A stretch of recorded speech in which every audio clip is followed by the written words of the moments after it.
If you hear it breathing, it's already too late. That's what the old miners used to say. But no one listens to ghosts, do they? No one believes in legends until the ash is already inside your lungs, until your chest feels like it's being pulled out through your ribs, until you realize the sound you thought was your own breathing belongs to something else. I didn't believe either, not until I went into the mine. There's a place in the mountains people don't talk about anymore. It used to have a name, but if you ask anyone who grew up nearby, they'll just shake their head. They'll tell you it was a mining town, hard-working little community that thrived for a few decades before it all went black. Cold. That's what the town was built on. Endless coal veins that burned hotter than anything else in the region.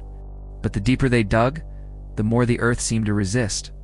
Tunnels collapsed, tools broke, men suffocated, and then one day the mine closed without explanation. The company pulled out overnight, left behind homes, stores, a church, and hundreds of questions. No one wanted to stay. Within a year, the town was abandoned. Houses left with dishes still on the tables, beds unmade. The church bell rusting in silence. Some say the company discovered poison gas pockets. Others claim they found something worse. I had to see for myself. I first heard of the ash mouth through a man at a roadside bar. He had the look of someone who'd spent his life breathing dust, lungs wrecked, voice gravelly, skin gray with exhaustion. He told me the town was still there if I wanted to find it, but warned me not to go inside. He slid me something wrapped in oilcloth before I left. A leather journal worn to the edges, stained black in places, as if it had been near a fire. The first pages were mundane, shift notes, counts of coal hauled up, names of the men working. But then, the handwriting changed. Air grows hotter the deeper we dig. Too hot. Burns the skin if you stand still too long. Heard whispering today? Thought it was Dan, but he swears he didn't speak. It came from the rock. Something moves in the dark. Not men. Something else. The last entry was a smear of words, scratched across the page as if written in a panic. It breathes. I found the town easily. Roads overgrown, roofs sagging, windows empty. It looked like time had simply stopped and rotted everything from the inside. The mine entrance was a black mouth in the hillside. I stood there longer than I'd admit, staring at it, listening. At first I thought the wind was blowing through, but no, the sound was steady, rhythmic. Inside, the air was thick with dust, but not normal dust. Every particle sparkled faintly, like ash caught in firelight.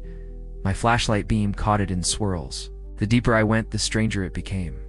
The air was hot, stifling. My shirt clung with sweat and the sounds.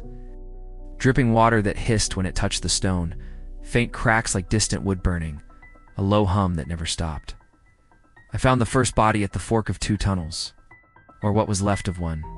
A skeleton slumped against the wall, clothes scorched black, but not burned away. The bones themselves were cracked, as if roasted from within. The skull was tilted back, jaw open wide, and the inside was hollowed out, blackened like the walls of a chimney. The journal called it Ashmouth. The name wasn't just a metaphor. The miners believed that when the tunnels collapsed, the men trapped inside didn't die. They burned, slowly, their lungs filled with smoke and ash, until they weren't men anymore. The Ashmouth. Not one creature, but many, all connected. An endless hunger carried on the ash of their last breaths. Locals said the mine itself was alive now, that the walls pulsed faintly like skin, that if you listened closely enough you could hear it sucking in the air and exhaling. I told myself it was superstition, till the breathing grew louder. I don't know when I realized the sound wasn't coming from ahead of me, but behind. The ash swirled thick in the beam of my light, and I swear it moved against the air, pulling toward me as if something inhaled with every step I took. My own chest felt heavier, each breath harder. Then I heard it, a crack of stone shifting, followed by something dragging across the floor. I spun, and for the first time, I saw it. Tall, too tall, its head nearly brushing the ceiling of the tunnel. Human-shaped, but stretched wrong. Its chest expanded and contracted with a slow, terrible rhythm, and from the cracks in its ribcage, faint orange light glowed as though a furnace burned inside it, and its mouth opened wider than any human jaw should, and inside was nothing but fire. A pit of embers that hissed as it exhaled, spraying sparks into the air. When it inhaled, the ash around me rushed toward it, and so did the breath in my lungs. It didn't attack like an animal. It didn't lunge or run. It simply stood there, pulling at me with every inhale. I tried to run, but the harder I breathed, the weaker I felt. Each gasp fed it. Each cough gave it more. The journal hadn't lied. The ash was alive.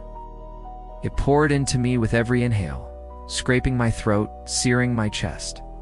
I could taste it, bitter and metallic, like blood and soot. Where in the dark other voices rose, not screams, not words. It's broken, endless moans, hundreds of them, all carried in the same breath. The ashmouth wasn't one creature. It was all of them. I don't remember how I broke free. Maybe I tripped. Maybe it let me go. I ran blind through the tunnels until I saw daylight, choking, coughing black clouds with every breath. The air outside felt no cleaner. My lungs still burned. My chest still heaved with something that wasn't mine. I dropped the journal at the mouth of the mine and staggered away, promising never to return. But now, weeks later, the breathing hasn't stopped. At night, when I lie in bed, I hear it. Not from outside, from inside me. I cough, and ash sprays my pillow. My skin smells faintly of smoke. My chest is heavier every day. Sometimes, when I exhale, the air around me glows faintly orange. If you ever find yourself near an abandoned town in the mountains, don't go looking for the mine. Don't listen for the breathing. And if you already hear it, stop. Hold your breath, because the ashmouth isn't behind you anymore. It's inside you.